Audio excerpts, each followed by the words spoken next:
know my name. Diamonds in my teeth, I got a lot of shine. Running up the number, that's a lot of crime. Try to take it from me, must be out your mind. I'm big time, lot of sun. Smoky in the air, that's a lot of pine. Pockets running over with the dollar sign.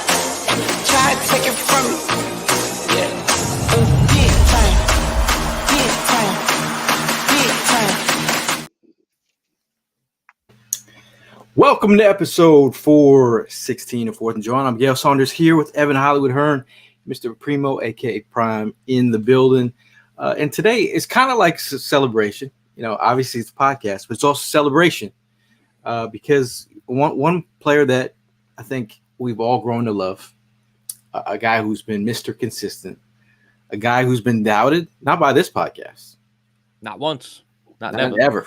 Because we're going to show you the live feed of when he did get drafted, but he's a player who, if you're looking at the not to bring up some old shit as they say, but if you go back to the playoffs and you saw the effort and performance of some of the players on the field, and you're asking, I need juice.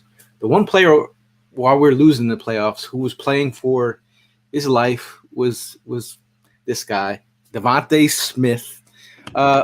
Who got awarded with a contract. His annual salary is up to $25 million to match AJ Brown. I think he's a guy that I think the fan base can collectively root for.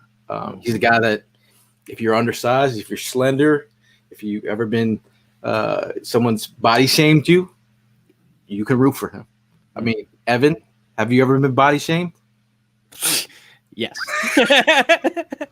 So how are you feeling about the DeVonta getting paid? Dude, it's music to my ears. I mean, DeVonta Smith is a fan favorite. He's an elite player in this league. And on top of that, like, I think that one thing that I remember about draft night when we drafted him is the naysayers. I'm not saying that there was a bunch of them. There was a lot of people. There was a lot of people in Eagles Nation that were really excited to have DeVonta Smith. But there was that faction of people out there that was saying, he's too skinny. He's not going to be able to survive in this league. He's only 170 pounds. Well, guess what? This dude is year in and year out the most consistent player on our team. He doesn't miss games. He goes up and gets the ball like he is built in a 240-pound frame. And he knows how to avoid, a big hit. He's an elite player. And I remember when we drafted him on draft day. I don't know if I said it that day. I don't know if I said it in a following podcast.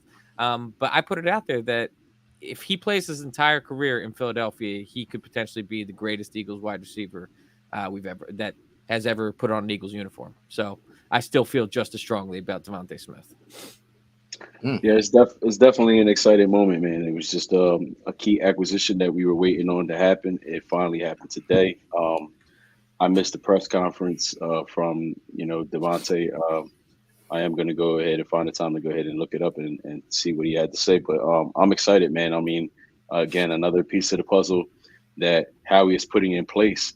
This guy just doesn't fail to amaze me, man. Like, with all the stuff that he's doing, and hey, he's not done. There's still time, and he's got a couple tricks left in the bag for what I'm hearing. So plenty of tricks. Yeah. So I mean, it's exciting, man. I'm really just trying to find the excitement to put all this together and get on the ball with seeing all this get put into play. So I mean, it's making the season more and more exciting to hurry up and get to. So yeah, man, I'm super about it. Shout out to my guy Tony. He sent me a housewarming gift, right? Oh, a DeVonta Smith. I don't need much. I don't need a blender. But if you send me one of these, Johns, like I will be doing the Heisman pose, no less. I mean, come on, man. That is officially official. Shout out to Tony. But again, if you're looking for some artwork, you just don't put any. Like I got a new office. I got the midnight green in the back. I'm digging the shoe setup behind you. Yeah, that's right? very Gale. It's only like 5% of the collection. But look at the top. We have Brian Dawkins. Look at the bottom, though. Look at the bottom. Flexing hard, man. That is DeVonta Smith on the wall. I flex that hard. I'm saying DeVonta Smith is on the wall. You don't just get on the wall. Nah, you just don't. You're right. You're right. You don't just get on the wall. Nah, you don't. Shout out. See, appreciate you. I mean, these are the kind of things that mean a lot to me. Just like the pre-draft process of DeVonta Smith talking about catching 1,000 passes at practice on the jugs machine, because the kind of effort it takes to get in a pickup truck with his mentor. Shout out to Big Unc. Got a chance to chop it up with him and Devontae's family down in Tampa. Just talking about driving in the pickup truck, sleeping. They would sleep in the back of the truck. He would bring them to football camps. And the fact that he wanted to compete, he wanted to go to Alabama. He could have went elsewhere and got playing time even earlier, but he wanted to compete against the best at Alabama.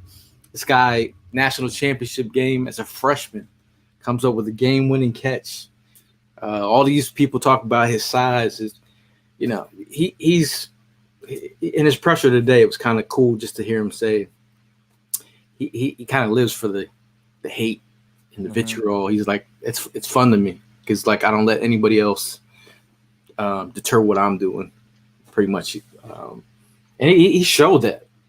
He showed that. Yeah, absolutely. I mean, like you said, I mean, he's a guy that has been, and a guy that came in too. I mean, remember who Mr. Reliable used to be? The Greg Ward days, the dark days of Eagles wide receivers. And then he was the saving grace that came in and showed Philadelphia, reminded Philadelphia of what an elite wide receiver is, man. And, he has been every bit about that. And, as much shit as we've talked about Jalen Reagor on this show over the years, you don't get DeVonta Smith without it making that Jalen Reagor mistake. There's no way you go back-to-back years drafting a wide receiver in the first round unless Jalen Reagor falls on his face the way he did. So kind of a blessing in disguise because I'm happy to have Schmitty. Yeah, I mean, like the guy is definitely one, like you said, man, somebody we can count on an every Sunday basis. He gets in there and gives 110% every single down, every single week. And Gail, you mentioned earlier in the show, like the one time of his career that stood out, his short career as of right now, but what really stood out was how much effort he gave in that playoff game, where everybody else pretty much was like sleeping, just like out of it. This guy was just still giving his all the way to the clock hit zero. Now the outcome, we know we didn't get what we wanted to get, but that wasn't stopping Smitty from doing what he needed to do and getting his time in. So, that's the stuff we look for players, and I'm glad we ended up getting him when we did. He was definitely one on my radar from the very beginning. And, when we pulled the trigger, with the miracle trade that we ended up doing with Dallas to get to that position, it's definitely a moment I'm glad we got the experience. If you want to laugh at yourself, we're gonna go do a little flashback, and this is us when it was because draft time we do some live streams. Prime was actually down at the stadium at the time, but this is the moment that we drafted DeVonta Smith. Brace yourself for the embarrassment. Whoever was on the stream at the time, there's a lot of randos at the time. Everybody was pretty much geeked out for the most part. I think it's been. Can y'all see that? Damn, that's a packed house. Oh yeah. So for you people listening on the show and not watching the show, this is us in a draft live stream. This is the first round of the draft. We got about 8 of us watching live, and here we go. That is Prime at the stadium. Let's go!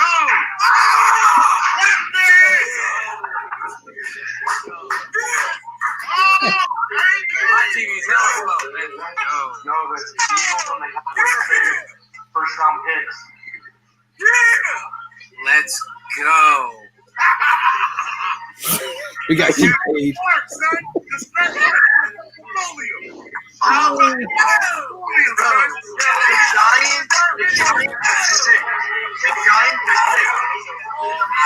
Jesus. So a little blast from the past. I mean, we were all collectively feeling the pick. I think there's people out there that I think there was people in the Philly media, not that they agree with everything or love everything, but they hated. Some people hated the pick. He was too skinny. He was too small. Mhm. He wouldn't survive in the league. He's not going to be able to play in a grown man's league. It's 170 pounds. In the body On your shaming. base. On your face 3,000 yards later. He definitely got me respecting little people more. I mean, have we not learned from Deshaun Jackson? Yeah, when Deshaun Jackson was like he was 167 pounds. I mean, here we are. And then we had by the end of the day, I feel they were like not completely different players, but DeVonta's been a technician since day one. Yep. Route God Jr. Yeah. Route God Jr. I mean, he's got a kid now, man. I think he might be Route God Senior. Shout out to Tim K. He said I was wilding. He was definitely wilding. Mm. I mean, Helena's asking who drafted that day. That was when we drafted DeVonta Smith. It was pure joy, Peasy. I think Eagle fans ever since. I think you're trying to think about what life was like. It's what's that before Christ and after Christ. BC. Yeah, I got you. Yeah. Before DeVonta, before AJ. Yep. Speaking of AJ, this is what it is. Philadelphia now has two of the top paid receivers in the league, in DeVonta Smith and AJ Brown. Both have deals averaging $25 million per season. Can you? I'll go with Prime first, because I might have asked Ev this question, but Prime, can you guess who the other top paid wide receivers? The top three paid other duo. The three other. Yeah, because they are the fourth and fifth highest paid wide receivers in the league. Yeah. So who are the top three paid wide receivers in the league? This is per average contract. Shit. The Stephon Diggs one? Nope. That's one I didn't guess. That's actually a good guess.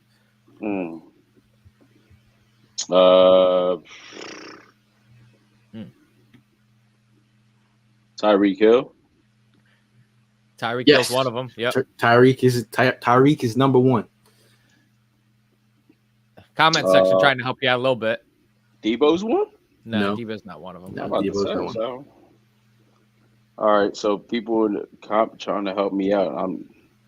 Cooper Kupp. Yeah, Helena was right with Kupp. Okay. Who's the other one? Devontae Adams, really? Devontae Adams. So this is where we're at with the average here. This is what it looks like. Tyreek Hill, $30 million average. Man. Wait till that Jefferson contract, bro.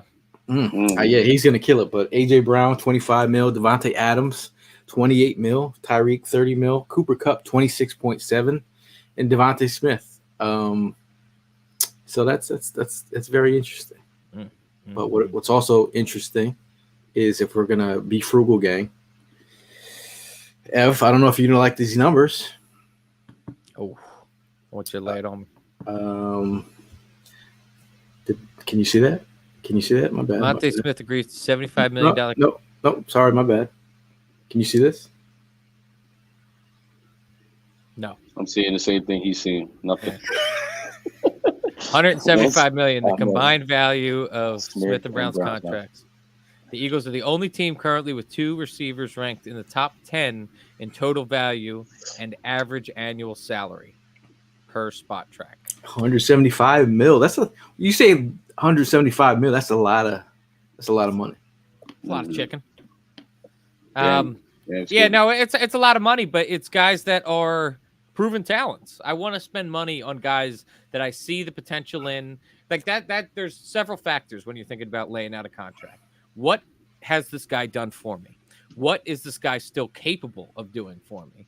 And how are we going to allocate the money to all of the positions? I mean, we are all in on wide receiver right now, which is why I'm sitting here like anybody. I love a lot of the wide receivers in this draft. But I'm not sure if you mentioned we're just looking at if anybody happened to be subscribed to The Athletic. Look at and you have access to Dane Brugler's list. He has his top 100 prospects. How about 17 wide receivers in the top 100 of all the prospects that are coming into the league?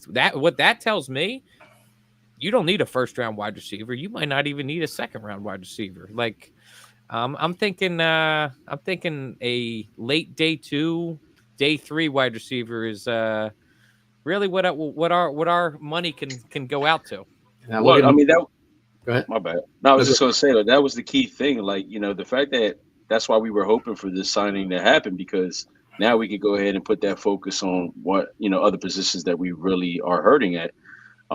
Still having in the back of our mind that we're going to need another receiver, because of these, these guys are coming to the end of their contract, or, they are getting what most people would say older. I mean, shit, 25 years old is still young to me. I would love to be 25 all over again. But I mean, the kid is still a stud at 25. So, yeah, I mean, it's key that we ended up getting the signing done. And, like you said, now we don't have to worry about a wide receiver position for, the first 2 rounds. We can go ahead and focus those on other positions. Shit, I mean, I wouldn't even be surprised if he skips over a 3rd round and goes for a wide receiver in the 4th. Absolutely. And I think that, I think Howie, obviously, as he always is playing the long game. I mean, you look at all of the DeVonta, relatively speaking, of all of the wide receivers that are due for a new contract on the market, he signed very early, one of the first guys to sign. And so Howie jumping in front of that, I feel like, so the $25 million between AJ Brown and DeVonta Smith right now in 2024, as we're looking at it, it looks like a shit ton of money. I'm not going to lie. But as we get to 2026, 2027, we're going to be looking at these guys like we have 2 elite players on a pretty bargain deal. And that's the Howie Roseman way, man. And the restructure game is the Howie Roseman way as well. So you figure you just love the way that his cap is set up. Right now, his cap is, I think, for Frugal Gang folks out there. If you guys don't know Frugal Gang, Evan Hearn is the leader of Frugal Gang out here. Mm-hmm. Always saving money where you can. 12.1 for AJ. That's how his cap is right now. DeVonta Smith, 6'4". Britton Covey, 9.85. Devontae Parker, 1.2. Paris Campbell, 1.1. And we have our Jag squad below. But I think, alluding to Evan's talk about the prospects, wide receiver 3 is totally available. Like, shout out to Tim.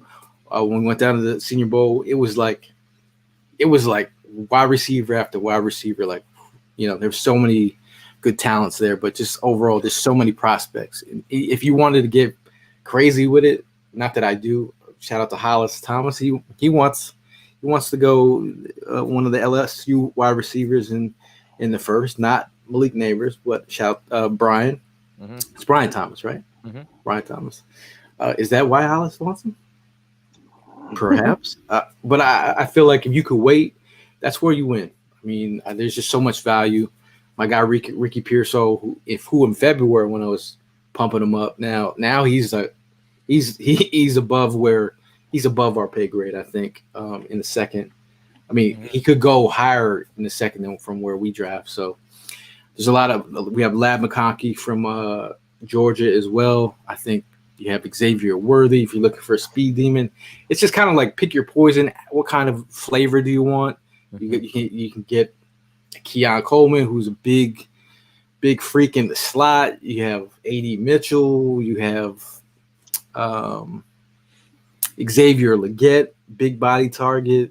Mm-hmm. Yak machines. You got Malachi Corley, another yak machine.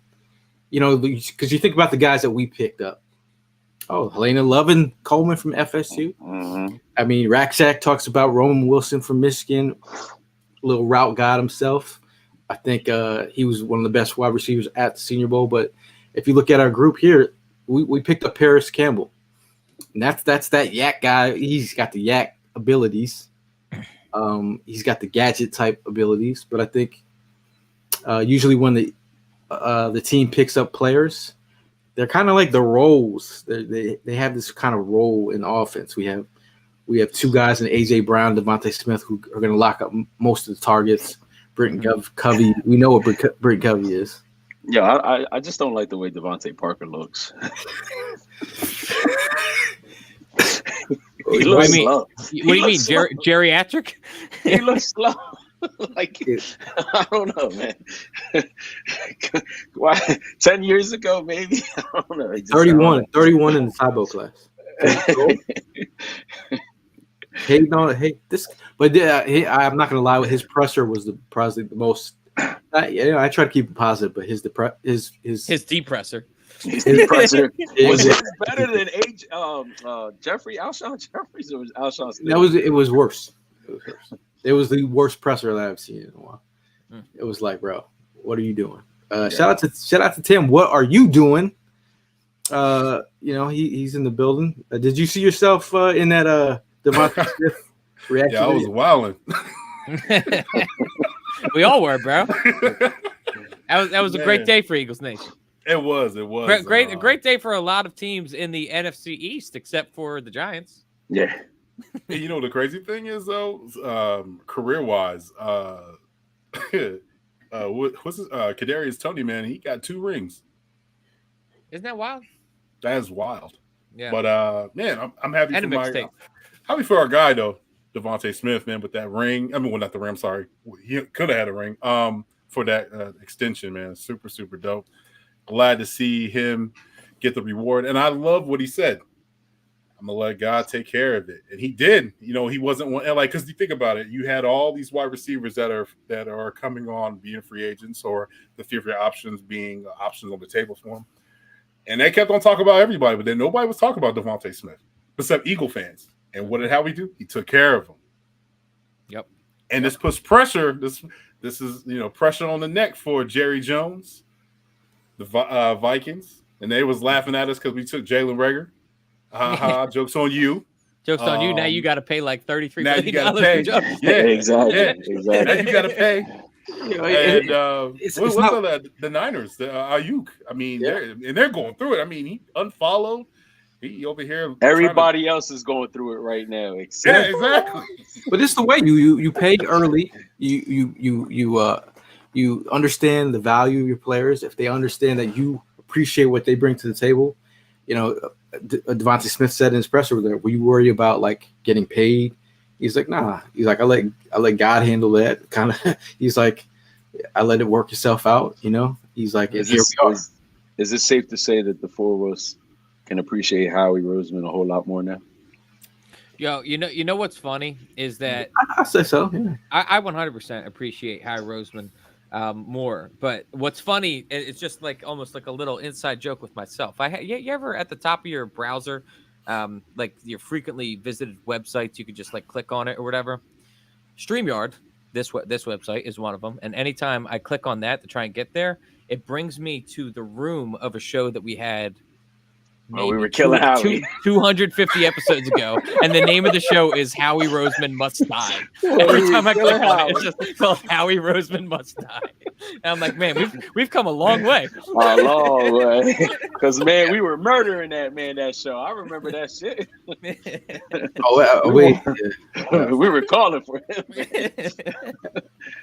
But I do like the fact that he has that swagger. He got us a Super Bowl right on my birthday. Still the best day ever. It's not. I don't even give a fuck about my birthday. It's really about the Super Bowl. The Super Bowl is the best part of that day. Right. So yeah, I mean, it's the Super Bowl, and it's the fact that he's making Philadelphia Eagles fun again to watch. Yes, straight up, bro. I totally agree. I agree. Also, we need to give appreciation to the man, the myth, the legend, Jeffrey. Yeah, Jeffrey Lurie. He's the one spinning the coin on everybody. We need to be giving him, hey, thank you. Hey, I also want to say, I mean, with the exception of Chip Kelly, you look at the history of coaches that Jeffrey Lurie has hired. Aside from Chip Kelly, it's been some pretty tremendous coaches, man. Andy Reid, then obviously Chip, but Doug Peterson won us the Super Bowl, and I'm very happy with Nick as well. So, like, for guys that, especially like when we first hired Doug and when we first hired Nick, there was a lot of factions of the fan base that were like, we didn't do our due diligence in going after a coach, and we thought that maybe we pulled the trigger too early. But Jeffrey knew what he was doing. Howie knew what he was doing. We're just guys. What do we know? We're a bunch of Jags. We're a bunch of Jags over here. Mr. Cross says, wonder how Lamb feels. I think this is perfect that we got it done early, because I know Lamb is just like, I know how CD Lamb's mom feels, that Dak isn't the guy. So it adds a little seasoning to the spiciness of what's going on in Dallas. But I don't really care about what's going on in Dallas, to be honest. I love to see their pain. But, overall, I just, always you didn't want to sprinkle no cayenne pepper on there? I ain't sprinkling shit. I'm dumping the whole goddamn thing. We'll probably got family members that are Cowboy fans. That is fact. So do I. I will say it. Now, Mercer says, I also love that DeVonta Smith addressed him and AJ are friends, that there's no trouble or no need for media with fake stories. I do remember, I don't know if it was Rube who mentioned the kind of like, kind of put that little beef, not a beef, but like just the kind of putting AJ versus Smitty mentality. Oh, yeah, they were trying hard for that. They were trying real hard for that. I've been been on football teams where, I mean, I'm not gonna say wide receivers aren't divas, but everybody wants the ball. But I think when you're both equally getting paid $25 million just to get along, but I do feel like their love for each other is genuine. You look at the interview they did with what's her name, Adams. Okay, Adams. Kay Adams. I feel like that relationship is pretty genuine. Yeah, I agree. They could both afford to throw their credit cards in the bowl, and whoever's card gets picked out pays for the. I mean, they could both afford it now, so they're good. Oh, that's chump change to them. Pretty much, but I'm just saying. Yeah. Real quick, before you say what you're gonna say, update on my brother. Since you mentioned, because I do have a Cowboy fan, and that is my brother. Just to let y'all know, he's like on a daily basis changing all the photos at his station, because players that are no longer there, players that might even eventually get taken off the roster, right? And then I was pointing at that main one. Was it yesterday? Might have been yesterday. Yo, what you gonna do with that CD Lamb picture? Like, is it gonna stay up or is it gonna go down? Yep. Yeah. No, I think it's pretty great to see that. Like, Dallas has been very quiet throughout this entire free agency, and for them to, I mean, it's a blessing, man, to have Jerry Jones, who wants total control of that team. I love it. I hope Jerry stays alive forever. We've been in the fire for far too long. Us Eagles fans have been through the worst, man, and it is now our time to just sit back and watch everybody else burn. I love it. I mean, as Eagle fans, you gotta enjoy yourself. I think if you're looking to go enjoy yourself in the upcoming weeks, no, not weeks, I'd say months. There's some trip with Philly Sports Trips where they take over Brazil. I mean, if you're trying to book a trip, check out phillysportstrips.com. Make sure you're following at Sports Trips PHL for more information. Shout out Vince with any questions. It's going to be a crazy trip. You're getting a direct flight from Philly, own chartered plane. It's going to be 6 days of craziness. We're going to Rio first. Mm-hmm. I need you to do that math, bro. Well, August 30th to the 8th. They actually changed it. I believe. So Rio first, and then Sao Paulo, and back to the States with the W. It'll be the first time you get to see the Eagles. The game in Rio or Sao Paulo? Sao Paulo, come on. Sao Paulo Antonio. It'll be in Sao Paulo Antonio. So if you want to go on this trip, check out Philly Sports Trips. You better wear black or white. Don't wear green. Yeah. They got green gangs down there? They got something. They got a rivalry. It's something, man. It's something they're talking about. They're not even going to let us play in our green jerseys that weekend because it's such a sensitive color. Yeah, it's such a sensitive color over there. Yeah, they just posted it like about 2 days ago. Yeah, I'm with you. I better not wear Gail. Do not wear green. Gail, do not wear green. I'm like, yo, where are they taking Gail? Yo, where? Yeah, come on, Gail. Gail, don't be over there trying to be a rebel and be the hardest dude from Delaware. B. He ain't doing no such thing. Wear white. Okay? Stay in a crowd, bro. Joey says worldwide. I say we all come together. Bro, I really do hate the white Eagles jerseys. I'm being honest. You hate the white Eagles jerseys? Why? That's racist, bro. It might be jersey racist, but I'm not a big fan of the white jerseys. You're not? You're not? You? Wow, this is I love pretty shocking to me. Yeah, I'm a fan as well. Yeah. I actually think that white on white looks like, I'm not going to even say it, but white on white, I don't like. Yeah, you really need to go. You really need to go see HR, bro. I wouldn't mind seeing the white Kelly Greens down in the Brazil game. Ooh, Did we not get to see that last year? Okay, I'm feeling it. Yeah, come on. Make up your mind. I mean, I do have the white Kelly Green jersey. I'm just saying. Yeah. I mean, that's what it's based on. I got my Andre Waters one. You know what I'm saying? Shit.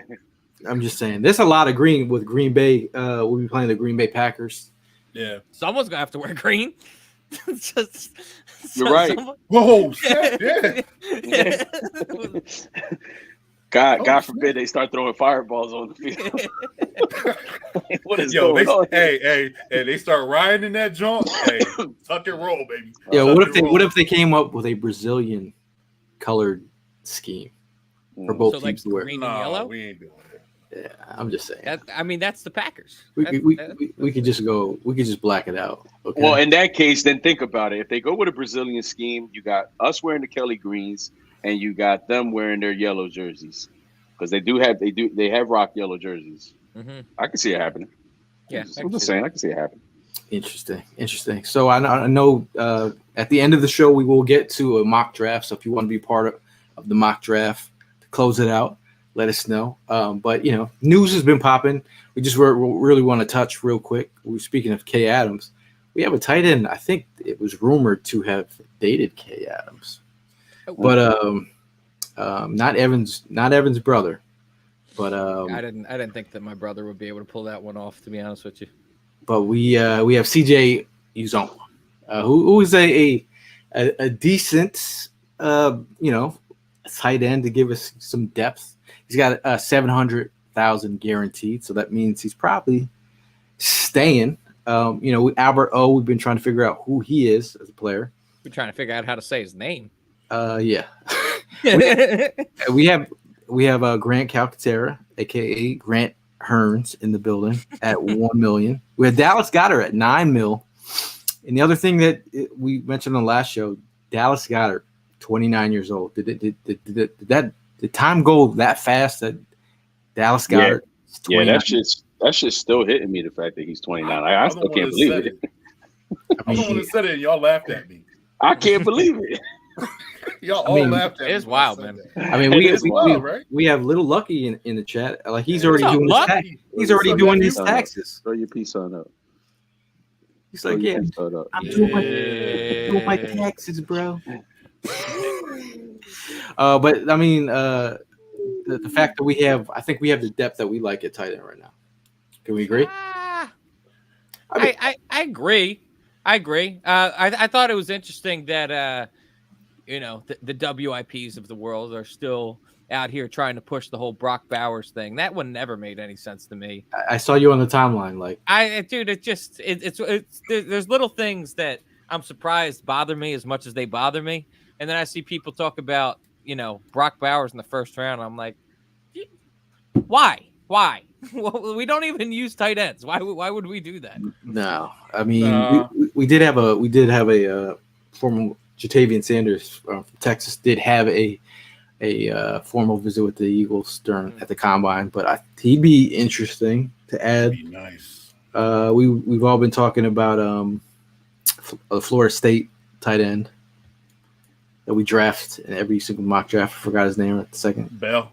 Yeah, Bell. Jaheim Bell. Sorry. Jaheim Bell. We call him the RB star. Jaheim.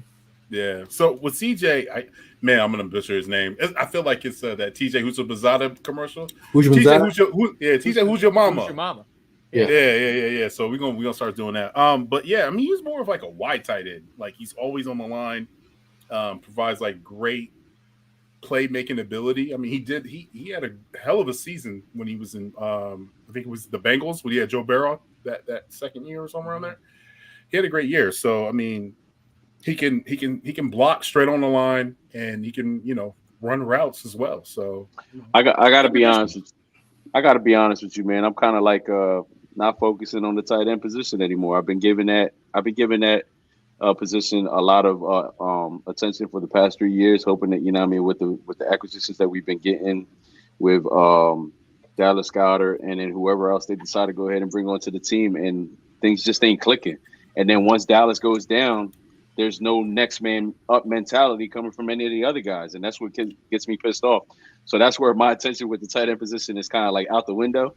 I really hope in this draft we do focus on getting a tight end weapon. We need it because, now that you mentioned, since we laughed at Tim last week, that he's 29 years old, that's not making me feel any better. So, nothing wrong with 29, guys. Take it easy. Nothing wrong with 29. That's still young. Yeah, but not right? everybody's Evan. Right? They don't just sit on their ass. They're actually out there playing. But people, you talk about when you say 29 and Hassan Reddick, like, whoa. Hassan Reddick 29 is like, whoa, he's but Dallas Goedert 20, you're like, oh, he's good. You'll be all right. Except for the fact where you look at injury history. Like, I feel like Dallas Goedert, it's something about that Dallas Goedert, Devontae Maddox household, man. I feel like each year in and year out, it's an injury, and he's missing several weeks. And I think Prime brought up an excellent point in that fact that, like, yeah, Dallas Goedert is a good tight end when he's playing, but ultimately, tight end is a position where you carry 4 guys, and ultimately 2 guys end up seeing playing time, and the other 2 end up being reserves. And so when you lose Dallas Goedert, you're stuck with the reserves. That's all we got underneath of them. Is the reserve. Right. Because there hasn't been nobody that's been that pop. Right. As much as we've been talking it up, nobody has really been that pop. So it's just like shit. I mean, the production. Calcaterra had his little moment. Calcaterra had his little moment. I think that one time he caught the pass, he was so shocked that Jalen even threw him the ball. He spiked it. I'm like, bro, it ain't even a touchdown. You got a first down. He was hyped. You know what I'm saying? So listen, this backup tight end is imperative. Like, they gotta make sure that they find the right guy. I like Sanders from Texas. Beast, 6'3", beast of a man. So and that's the thing too, is that like I'm kind of like I'm between a rock and a hard place with this decision, because when I sit here and I think about it, like, one of my favorite, and this is going to be, I don't know if this is bad to say or whatever, but dude, the Gronk and Aaron Hernandez duo is one of the best tight end duos I've ever seen. And I've longed for something like that on the Eagles for a really long time. Reality is Dallas Goedert's not Gronk. I mean, that's the reality. But even if I had a mini version of that with 2 elite tight ends, man. We almost had it. We almost had it with Selleck and Ertz at one point. But then, that was just about a year. We did, and that was solid. We won a fucking Super Bowl. Yeah, I'm with you, right, and I'm with you, bro. Because I mean, the New England Patriots changed the game with the tight end position, and that's what you were kind of like hoping for, that gets brought in here as much as we utilize the tight end position. But like I said, man, as of lately, I'm just like, now my focus is in other spots. Convince me, bring me back in, and then we'll talk. But right now, I'm out. We gotta give Albert a chance, though, bro. Darnell Washington last year, like, I was in on Darnell Washington. I love the size, and like I've given every single tight end that's game a chance. Yeah, he ended up in Pittsburgh, and he didn't light the world on fire or anything like that. But I just loved his size, his catching ability, and I just thought that pairing him up with Goddard would have been interesting. It would have been sexy in a running type, a 3 tight end set with Barkley here, but. Mike says, who's the Master 6'7" dude we kept hearing about, but is never activated? Talk about Tagai? No, it's Albert O. That was Albert O. or even back in the day when we had the quarterback from ex-quarterback from Buffalo. Oh, Johnson, he was terrible. Yeah. Yeah. Didn't he get injured? Yeah, he tore his ACL. Yeah, he got hurt. But speaking of, who else? I mean, we're going to talk about a prospect who is near and dear to our hearts. I think the love started early, but the Eagles got a visit today from UCLA edge Laitu Latu. Now, if you guys want to do the homework along with us, go just check out some of his stuff on YouTube. You can see some of his highlights, but check out some of the cut ups, some of a lot of draft analysts out there have of them. Let me just be honest here. Latu was one player I really wanted to see besides Quinyon Mitchell at the Senior Bowl, and I was so shocked that Laitu Latu he declined to play in a bowl game, but he decided to come to the Senior Bowl. And you're like, does he really even need to be at the Senior Bowl? Because I already feel his stock is at mid first anyway. Like, does he even have to be here? But the fact that he showed up against a lot of these quality offensive linemen that showed up there, Wagas of the world, there's some good linemen that he went up against.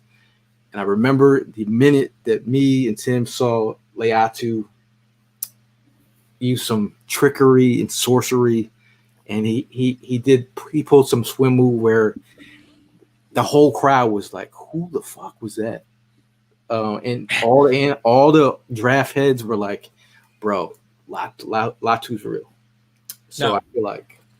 Yeah, no, I mean, if you go down and you check out some of Latu's stuff, it jumps off the page at you, man.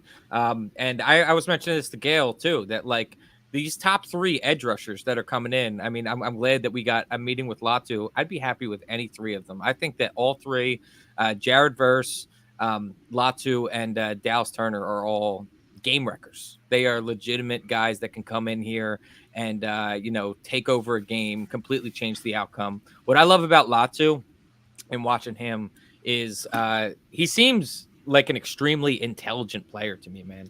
He's lean. He's able to get around his guys. But he's lean, but he's big. He's just under 6'5" right there. Enormous frame, but also quick as hell. And on top of that, I always see him keeping his eyes on the quarterback in the backfield. He had a couple interceptions last year. So, I think that he is a extremely impressive player. And a lot of people are talking about the medicals. I am Mr. Medicals, Mr. Evan Hearn, Mr. Medicals. And the problem seems to be the neck.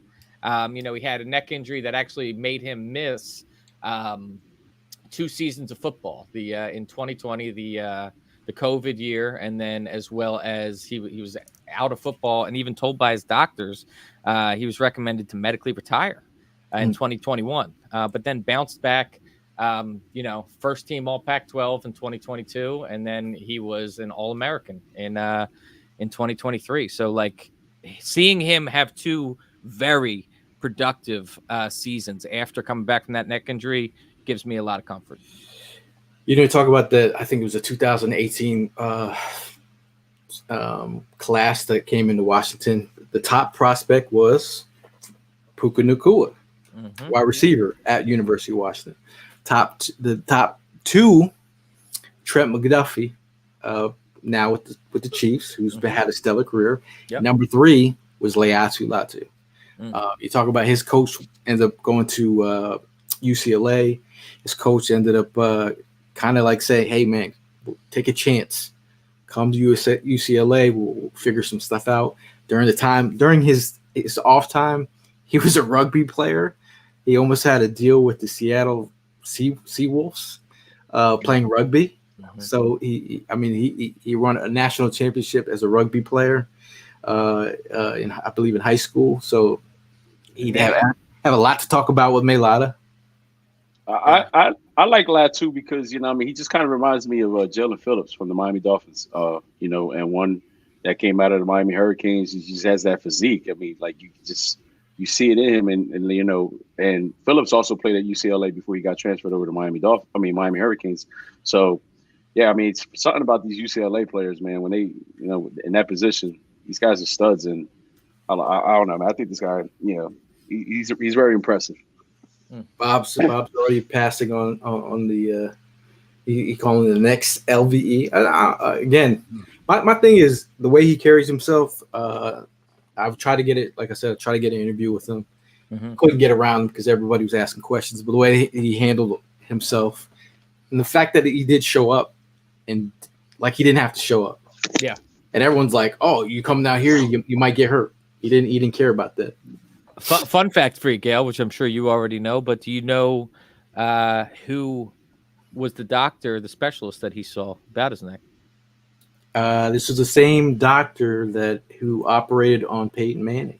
That is correct. So he's working with the best doctors here. I'm not trying to sell you on Latu. I'm just saying that I like the player, and I feel like if he's around there, they like what he brings to the table. I mean, again, we have a Jared Verse. We have a Jared Verse fan club over here. You know, there's Dallas Turner, who he could go first off the board. And then for you Penn State homers like Tim, Chop Robinson. But again, if you value production over traits, you know, you look at Latu's production. You can't laugh at that kind of production. I mean, again, I don't know, man. It sounds like a sales pitch to me. I'm sold. I don't know about you, but I'm sold. This is a Mercedes, and over here we have a Honda. Right. A Toyota. And then Gail comes out. But the Mercedes is here. Gail comes out of nowhere. It has great AC. Yeah, AC's great. That's funny. I love how you felt forced to include Chop Robinson in that. And we got Chop Robinson. We like lobster, we like steak, and we also got Skittles. But if the board falls to you, this is how you have to, for sure. How do you like your steak? You like it well done, or you like it? But it's a good thing. Like, is that how we're going to treat the draft this year? Are we really going to focus on best available? Because we're not. I don't think in the position that we're hurting as much as we have in previous drafts. I feel like we go get. I feel like it's a question I'm asking. I feel like Howie's in that go get your guy mode. I feel like. Yeah. Did you see the press conference today with Howie and Nick? The beginning. I okay. So, what kind of they're trying to throw people off, right? But what I seen was, oh yeah, we have young pass rushers, and we believe in them. I'm like, maybe they might go a different direction. I mean, it wouldn't hurt to add one. Like I'm just saying. It wouldn't. But he mentioned this is who he mentioned though. He mentioned the bull from we just got. Nolan Smith. What's his name? No, and he mentioned Nolan Smith, and he mentioned Sweat. He said, "I'm glad we brought back Sweat." He basically apologized and felt bad that we let Hassan just go to up the street to Gotham City for the moment. You just go hold on to that for the moment. Okay, all right. I believe you. If anybody, I believe Prime. Sergeant Walker said he said when you were telling him about Latu, he said he thought you were going to leave your wife. Bro, I'm just saying, bro. The eyes meet the test, bro. Like, Gail, back me up, Gail. Don't leave me out here like that. No, I mean, I'm saying, Elena, is Elena with me? I ain't letting go. Is she with me? Are you with me? For the moment, I told you they just renting him. They're renting him. Who are they renting? Hassan. Shout out to Todd in the building. Let's see. I mean, shout out to my bro. He said my thing is, as soon as we let Hassan go, I said, how we better hit the draft.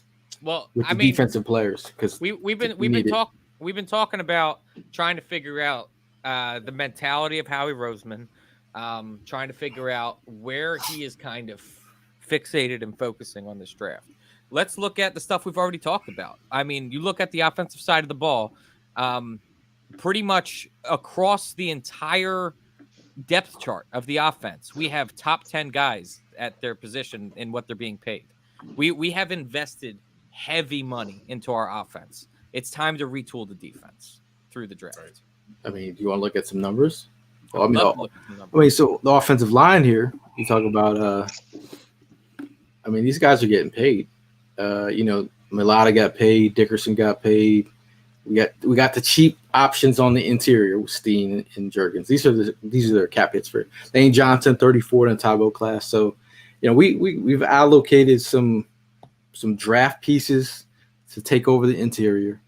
Now you talk about defensive line. We've added Jordan Davis, Jalen Carter. We brought Bryce Huff. We got some cheaper young options in the middle. Milton Williams. We're coming to this is the make it or break it year for Milton Williams and Jordan Davis. But Milton Williams more so than we can still do. We hold on to Milton? What do we do? Josh Sweat took a pay cut. We got the elder statesman Brandon Graham in the building. This is you could easily sprinkle in a Latu or sprinkle it in, man. Or an edge verse. If you added verse in that, and that's exactly what I think we need to stick to. I mean, when we had our recent run to the Super Bowl where we lost, we led the league in sacks by a large margin. I think that is a terrific sort of formula to try and follow. If you could just have a steady rotation of guys coming in on the defensive line, just absolutely tiring out the offensive line, that's what I would love to see. I was a big fan of Ajomo as well until he got injured, and I'm eager to see him this spring and this summer. See if he makes any progress. Evan Moro Ajomo is 21, and that means what? He can drink a crunchy beer. Oh my God, right. He's been killing crunchy beers this whole past weekend. Yes, I've been obliterating them. I'm gonna have some more on Friday. How do we get a sponsorship for crunchy beer? Do we just make our own? I was honestly thinking that we're going to leave that up to him. I was thinking that at the first tailgate, maybe we get some peanuts and I show some people the crunchy beer life because that is wild. Now you're gonna try it. You're gonna fucking try it. That's I'm not gonna fucking try it. You're not gonna make me try it. If you guys have never heard, Evan is into crunchy beer. Only at baseball games. That's his thing. I've never seen anyone do it, but everybody aside from my girlfriend that's ever tried it has loved it. This is nasty. This is nasty. She didn't like it. She doesn't like beer, so that's a. So we were at a Phillies game, and then Evan he offers his beer, and he's got his nuts in his beer, and he's offering it to people. Yo. No Diddy. That was definitely Diddy. No Diddy. But I was like, "You're at." So we're shout out to the Fandemic crew. We were watching the game with them, and he said, "They're like, what is he doing with his beer?" Yeah, it's like he puts nuts in his beer. Hey, each his own, man. To each his own. I tried it. I did try it. I brought it to Camden Yards. I was in Camden Yards this past weekend. Showing the people of Baltimore the crunchy beer life. They're probably looking at you weird. They were. I got a couple comments. I'm not gonna lie. How was that beer? Delicious. I'm not gonna lie. I was a little jello, man. That's one field that I'm trying to cross off my list. Dude, it was a really cool time, man. Baltimore. I want to also say that too. I know that Gail and E had went there a few years ago to go see the Eagles versus Ravens, and like immediately after you arrive, I think you thought you saw a dead guy on the street. I did see a guy. He was Burple. He was dead. And back in the day when I just took photos of anything, put it online. Yeah, there's a dead guy. I never. I mean, that would fit in perfectly in the new Twitter. All it is videos of death. So you would fit right in with that. Imaginary world out there.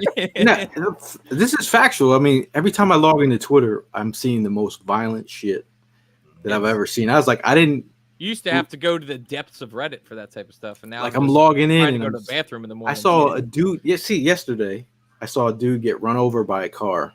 Yesterday. Oh, the guy that got hit by the pickup or whatever. GTA style. Dude, that shit was Wild. Like that's the first thing I saw yesterday. But wow, That's crazy. Yeah, we took a sharp left turn right there. But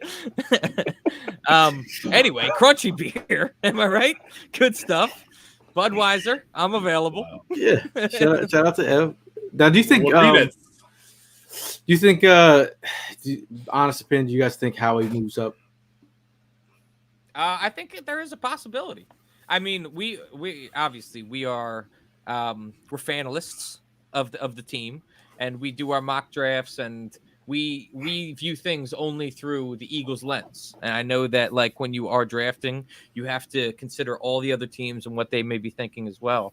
But when we have done those mock drafts and moved up, I like our options, man.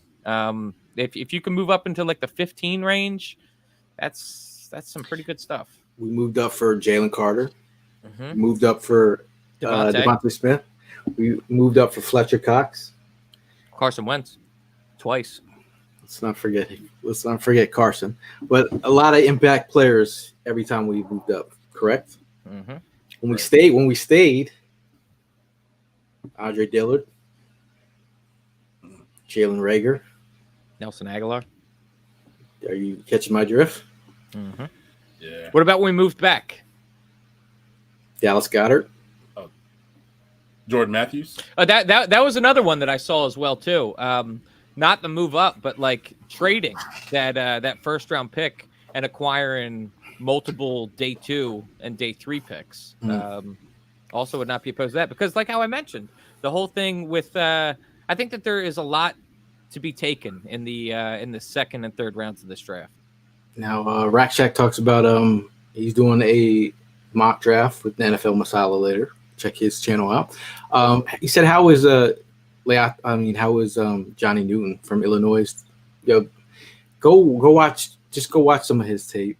I mean, there's a lot of traits you like. Undersized, not elite size, but he's a game wrecker too. Man. Like I feel like there's games that he's taken over. So like again, if I'm gonna switch to other, I'm not mad at Byron Murphy or Johnny Newton.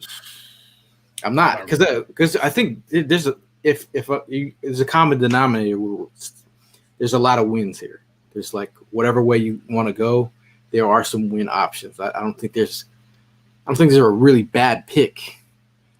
I don't know, man. I hear what you're saying, and I feel like I'm almost contradicting myself talking about having that heavy rotation on the defensive line. But I think that we are much more in need of another edge rusher than we are of another defensive tackle, personally. Mr. Walker says, I don't care who we pick at 22 as long as Cooper is an Eagle. Edgerrin Cooper. You move back, Edgerrin Cooper very well could be an Eagle. I mean, I think linebacker is another option. You know, I'm thinking if I had to go linebacker, you know, there's Junior Colson as well from Michigan. But I think in terms of like adding somebody in the mix to compete, how so like we did this whole third round thing with Howie the last time with linebackers. The Kobe, I was gonna say Evan's son, the Kobe, Davion Taylor in the third. I mean, Jordan Hicks was in the third. Correct? Yeah. That was the last successful third round pick linebacker. Yeah. What about Villanova Daniel Abraham for a third round pick, fourth round pick? I really don't want to go there. No, I want wide receiver. Give me wide receiver 3 there. Oh, well, that means you're automatically going. But see, that's the thing though. That's gonna make you feel if they go and draft another wide receiver in the third round, that means I hate to say it, Brown's only going to be here for one more year. Then, well, I mean, look, dude, if the math is math, and look at. I mean, we just not that AJ can always restructure, true, and extend, and if Howie uses his contract as the, you know what I'm saying, as the deal to keep on flipping down the road, but I think that's. I mean, I'm with Anthony here. The Pearsall would. A rowdy technician. That's 3 wide receivers that could get open. And Rack Shack talking about, first round 100% best available O-line, D-line, or cornerback. I agree with that mentality. That's another thing too that like I'm considering in all this. I'm thinking of impact edge players that I would love to add, and like you're not going to be able to get those top 3 guys outside of the first round. You're going to have to probably move up for one of those top 3 edge rushers.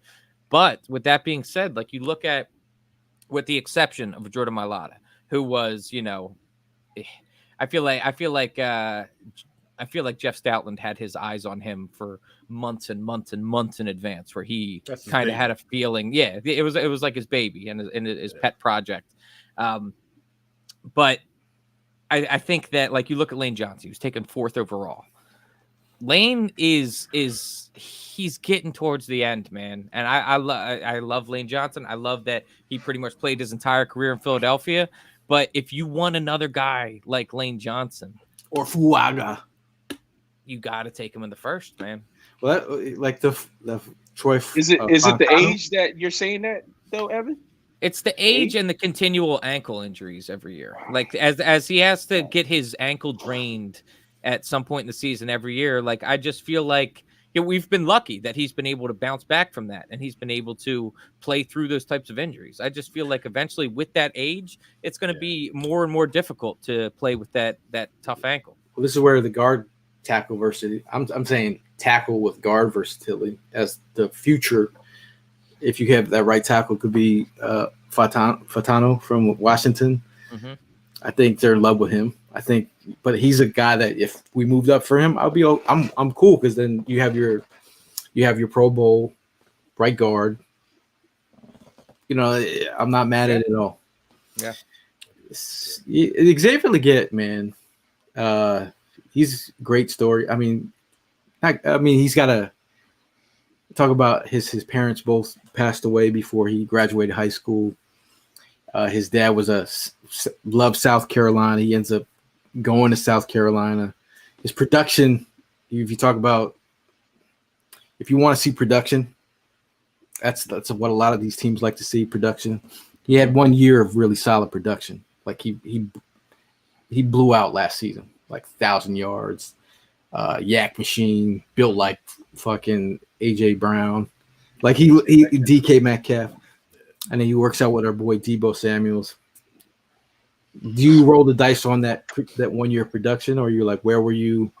Different offensive, different quarterbacks, but that's the cool thing about the draft is like it's really about upside. If you see a player, if you added him as a wide receiver 3 in that mix, there's so many options. But you want to draft blue chippers. I need guys that are going to play now. I'm going to put him in the helm. I know what I'm saying though. Like this is what this draft is about right now. This year's draft, 1, 2, and 3, draft guys that can play right. So would you? With that being said, would you draft a tackle in the first round, because they'd probably have to sit behind Lane? I said that last podcast. But did we say that? Did we say that about every position? You bringing up tackle. I think a tackle is where you could go ahead and actually learn from a veteran right now. But when we're talking about a wide receiver or or elite running back coming out of the draft, those are the ones that need to get in it. Or even a linebacker that's hungry, that shows that hunger in all the college films that we see about that person. That's the one that I want to see out there. You know what I mean? You imagine how much differently we're feeling right now if Nakobe Dean was playing last year at the level we expected him to play. Exactly. Yeah. Completely different conversation right now, man. The whole statement you made at the autism and me behind you when we got ourselves a linebacker, that would be like, a key thing. Evan asking about Nakobe's medicals at the Eagles Autism Challenge is the most random but Evan thing to do. But it's on point right now. So this year, Evan, like a genius. That's right. Evan, if you make it and somehow we draft Latu and you go up to him like, hey, get that man a coat. I just be looking from a distance and like looking at that flexibility in the knee as he's standing there, like, all right. Jason, do a little lap for me, back and forth. Jay says, I think if Verse or Quinyon Mitchell are there at 13, they might try and trade up. I think if Fatano's there too, maybe. But he says I think they'd stay put for Gene. I'm wondering where he's at. Wonder where they're out. They just had a visit with Cooper DeJean as well, so that's interesting. Jay says Xavier Legette or the dude ex-Panther Smith calls the yak. Yeah, they both got that yak ability. Malachi Corley, Western Kentucky. So Gail, I mean, I just saw someone talking about corners. I know that you've been a Quinyon Mitchell stan. It was talking about Eli Ricks. Talk about Terry and Arnold. Do you think that he's being overvalued, Arnold? No, I mean I think he's a overall good corner, but I do think the way that he's interviewing, he's killing the interviews, man. He's talking like leadership wise. Mm-hmm. I think he's great for the locker room. I think, I think he could have ran faster. Or I'm just hoping that I think he was in the high 4.5s, 4.51 maybe. 4.5s. If I remember off the top of my head, I'm pretty psycho, but I wanted to see a little bit more. I mean, Quinyon is a 4.3 guy, and a 4.3 guy and a 4.5 guy. There's a little bit of difference, but again, technique wise, I think, I think a lot of the analysts are very high on Arnold. Some of them have him as their first corner, but I think Mitchell, I just think he's smooth with it. Technician. Now we have to ask Feast with Pete, because this is feeling a lot like Horn versus Surtain. So I gotta get Pete's take on this. And then Peter was like, "Oh, I was like, Surtain was like my number 9 guy. Like it's not like it's just." But I mean, speaking of Surtain, there's always the talk of if Howie somehow pulled that off, that would be the draft day trade of the century. Like if Howie actually pulled that off, that would be because there's talks of Denver being so desperate that they have to. What's their cap look like right now? They're not set up too well right now, right? Mm-hmm. If they really want that quarterback that they say they, I just that don't. Organization's a mess, man. Like, why would you if you let him out the door? I mean, you're talking about he's going to be the highest paid corner once he gets a contract. So you get one more year, and then you have to pay him. It's not the first time that Denver has held on to a elite cornerback through some horrible times, and I'm thinking about Champ Bailey. I was about to say Champ Bailey. Mm-hmm. Bob asks, when you do a mock trade up, but draft for the teams 1 through 15. It's not hard. They need a quarterback, wide receiver, edge. It's not hard.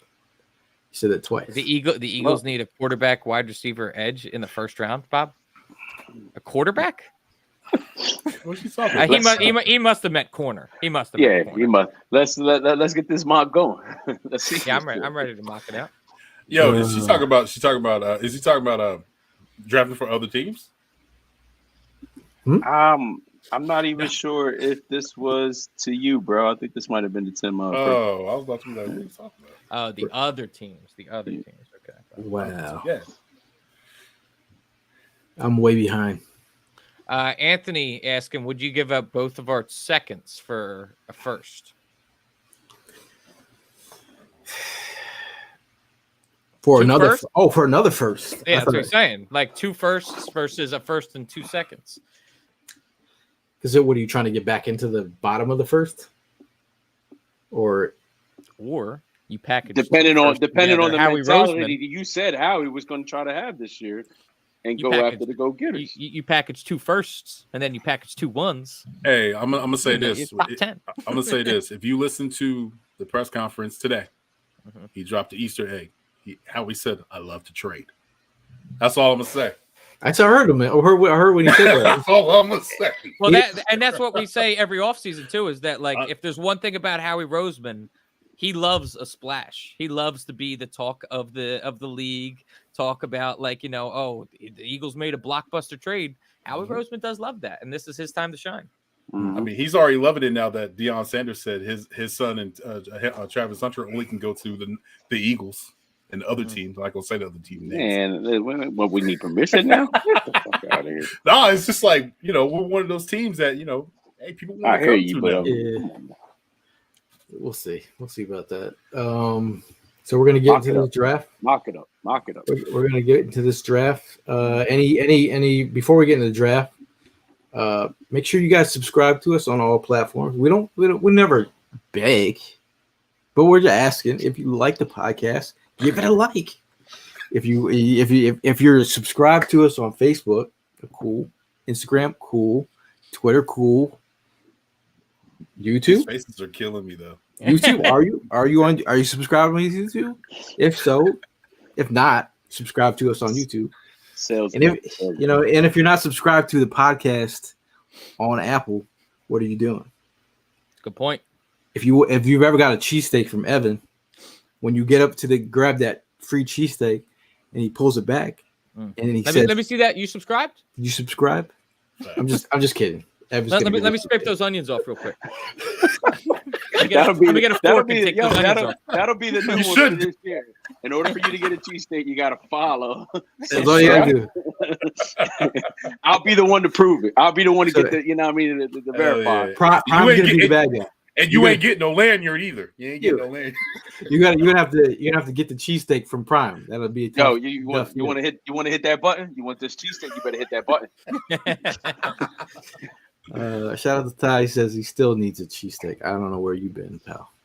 Oh, make sure you hit that button, Ty. That's it. All right, we're gonna get into this mock. Before we get into the mock? You got any? You want to go? Are we gonna let the board follow us? Or we're gonna try to trade up? We could do some quick Jawns. I'm bringing up the mock machine now. Yeah, I'm thinking a trade up, honestly. Or you know what? We did a trade up last time. We did trade up last week. I saw last week. Why don't we trade back? Collect some day twos. Some day twos. We're going quick 7. We're mocking for the Eagles. Shout out to people listening to on the podcast. But if you're watching live, this is how you can get your comments in, and you can pound the table for some of these players. Like when we get to the mid rounds, and Cam Kitchens from Miami's on the board, and Prime is all for it, and then Roman Wilson is on the board, and Tim will jump up and pound the table. This is what we're talking about. So, and if there's some guy from Temple on the board, Evan. Whoa, Temple. So are we moving? Better. Gail's gonna have the executive decisions. He's the one. He's Howie Roseman. Yeah, gotta have the voice for a reason. We're just the 3 horsemen. Haley Roseman. Nah, I'm gonna go with this one. So are we staying put? Or are we letting the draft fall to us? What do you want to do? Like my girl Helene said. Trade up? Like you read the comment.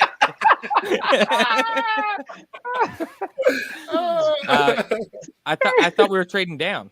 Yeah, see, it just you want that trade statement right there is proof in the pudding. The man doesn't listen. Well, we got Bob from down there. They're saying trade up. We got Ev saying trade back. So we're gonna trade back from 22 on this one. Yo, love Gail Rose. Love it. Okay, let's go. We started the mock. Teams have picked guys that have gone off the board. There, guys that have gone. Let me tell. Go ahead. Let me tell the people on the board right now. Cooper DeJean from Iowa, Laitu Latu, who we spoke about this whole podcast. Johnny Newton on the board from Illinois, Byron Murphy from Texas, A.D. Mitchell, and Nate Wiggins from Clemson, Kool-Aid McKinstry, Jackson Power Johnson. Where you go? You want to trade back a little bit? Ain't no trade. Feels back wrong not taking Latu. This is a dream come true situation. How do you trade back? Bro, I think we talked about Latu for the shits and giggles of it. Mm-hmm. We picked Latu for this, right? You good? I agree. Yeah. All right, are we all? Hey, we're all in the room. Just so y'all know, this is Gail's decision. This is a Gail decision. This is a Gail decision. I co-sign. I'm asking. I co-sign. But it's hilarious the way you say it because you're like, I think we need to go here, guys. You know what I'm saying? So, Yeah. Even if we said no, he's gonna be like, "Oops." Latu. Bro, this is hey, I'm sorry. The people in the chat, does everyone agree to pick Latu here or what? We're saying a lot of Latu, and then we've got Todd with his Cooper to Jawn. We're going Latu here. Latu. See, okay. You did Latu. Corner. Now we got a game record. I love it.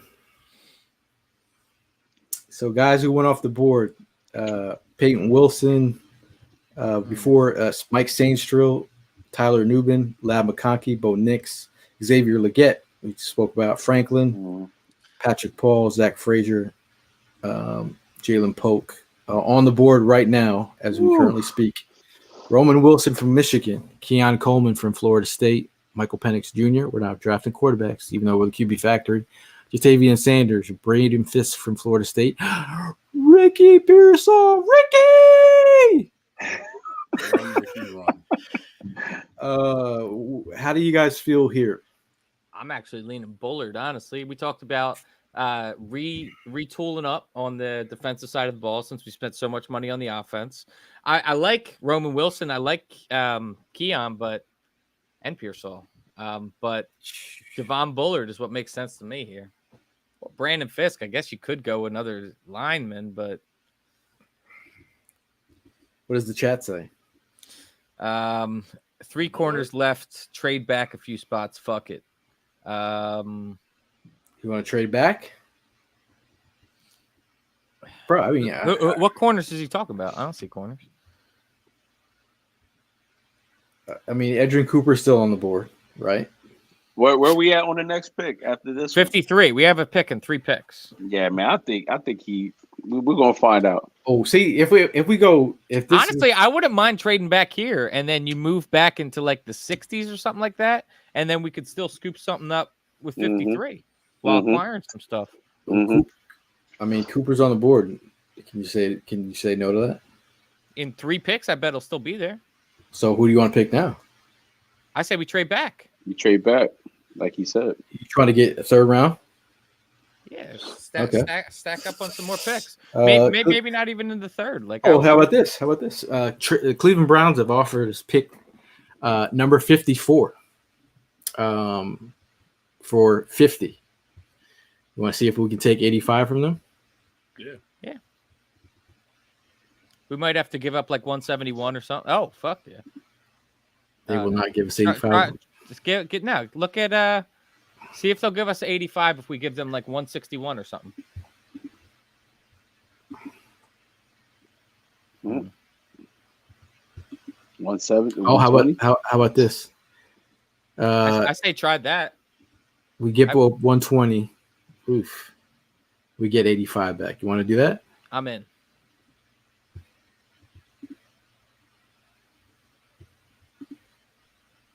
Oh, they took it. So we traded the 50th pick to the Browns.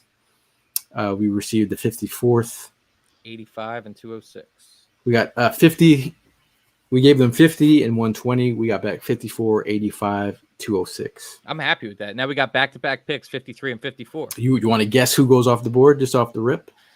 It's going to be Cooper. I just wanted to get you to do it. I guarantee the Steelers draft a wide receiver.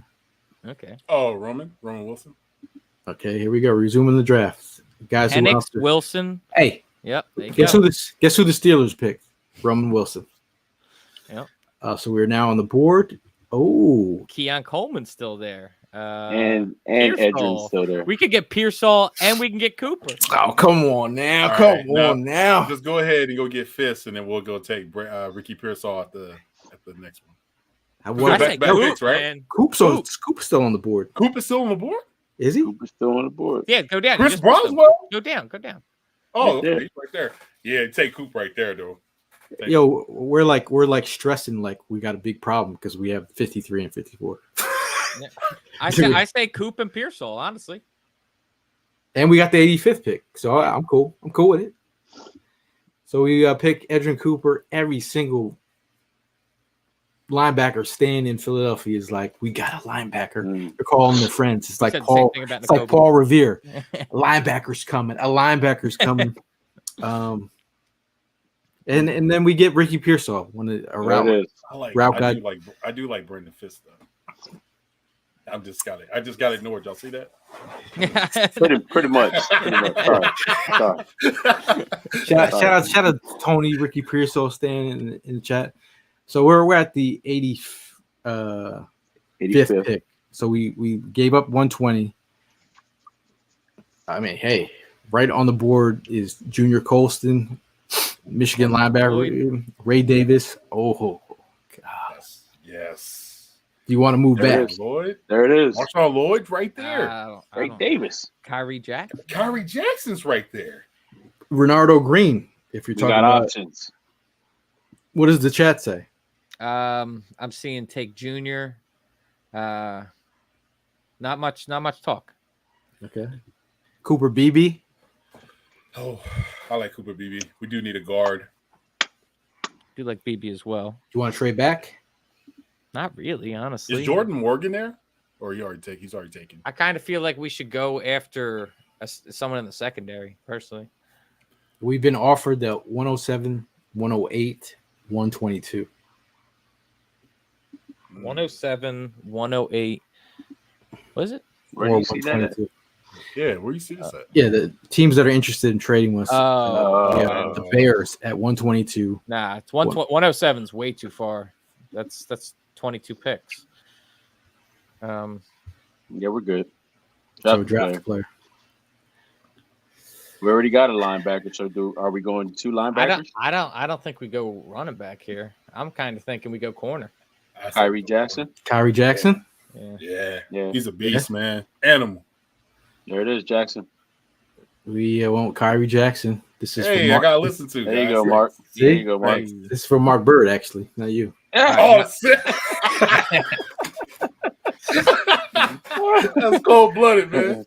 Cold-blooded. We need some help on the offensive line, unfortunately. Yeah, we go to Cooper B. Woo. There's a lot of picks, man. There's a lot of picks passed. So we're at pick 161. Let's see. We're in the 5th round. Tyler Davis, maybe. Trevin Wallace. Defense right here. I like Trevin Wallace, but that's a linebacker. Another linebacker. DeCameron Richardson also had we linked up with DeCameron Richardson for a visit. Interesting here. Bertrand, Cody Schrader, Tim's boy. What's our next? We got another pick in 10. Keep that in mind. I say Josh Newton. Josh Newton. I say we get Newton on the swing around. Hey, look at Isaiah. I like Isaac. We have a pick in what? 10 picks? Yeah, 10 picks. You can get out. I wouldn't mind like Tyler Davis, another big body in the. Let's see. We did get corner already. Halfback Tyler Davis. You trying to hit the interior, Ev? Is that what you're trying to go? That's kind of what I'm getting at. Or you want to go another linebacker? Nah, that DI, that defensive. We haven't hit a lineman yet. Well, I think we can still hit the lineman on the next 10 picks away. Let's see. Can we phone a friend? What's available? Tyler Davis right here. We're getting what's it called? Kimani Vidal. There's no way we're taking a quarter. We already took one linebacker. Like they want to develop some kind of lineman. We got Bertrand. It's a lot of tackles. There's a punter. I could, bro. I think I'm in on Rouse or. I would take Isaac Guerrero here, and we do have a pick in 10. Yeah. Okay. You're pretty far down that list. We'll get defensive interior. How about that? Sounds good. Tyler Davis, and then he gone. Huh? Is he gone? We're in the 5th round. Is he gone? He's there. We went Oh, Isaac okay. Garendo. Isaac Garendo is athletic. Oh, we got another one. Fuck it, get Rouse. There we go. Walter Rouse. Everybody's happy. We're in the 6th round of the draft. Closing in our one of our last got a picks. shit ton of picks here. Oh wow! Did we get right there. bro? Did we get a running back yet? We didn't. We did. No. We just got Yeah, we did. We just got him. Isaac. We just got it. Hello. Yeah, I'm slow. A tight end though. Around this time, You have a high. James Williams. Does that make it move at all? I'm all for the U. We could get a hybrid safety. Right there. Yeah, James Williams. Oh, for shits and giggles, man. We going. We're going Dylan Lobby. They're like, yo, you drafted 2 halfbacks? Yeah, I did. With Saquon? But this is he's a punt returner. Okay. He's looking straight at Covey right now. He's a 3rd down back. He's looking straight at Kenneth Gainwell. Does Covey's production really worry you that much? I thought Covey's been a pretty damn good returner. No, I'm just saying Dylan Lobby, he's a punt returner too. What about AJ Barner? Did his grandfather write a book? Probably not, but yeah, there you go. He played lacrosse. Take back everything I said then. Oh, we could develop next Chris Hogan. We could develop Joe Milton. No, he don't want to do that. He'll be doing flips every time he get a convert 10 first down. I guarantee you, I wouldn't be mad at Dylan right here. All right, well, we know really. you. You were really gonna draft Dylan right there. Yeah, he's gonna pick him. Go ahead. You just got Garendo. Hit the button. Okay, where you want to go? You want AJ Barner, tight end? Yeah. Oh, did we just take a tight end? Is Giant Bell still available? Did you see how many tight ends we got in the tight end room now? Christian Boyd, Northern Iowa. How about Christian Boyd? I'm in on Christian Boyd. We already have a defensive interior. Oh, Jalen Simpson. Is he related to OJ? Cephas? Yo, you wow. Too soon.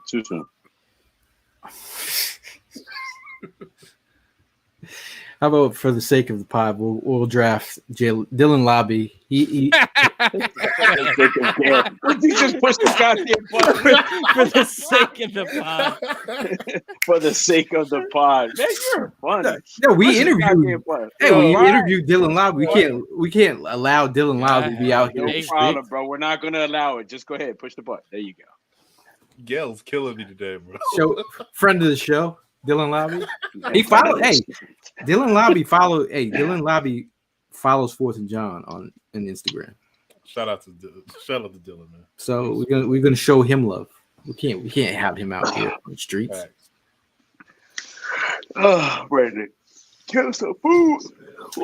So we went in this mock a little bit different, but hey, we got some gems here. We got looking like another B+ average here. Laitu Latu in the 1st round at 22. He fell to us. Didn't have to move up.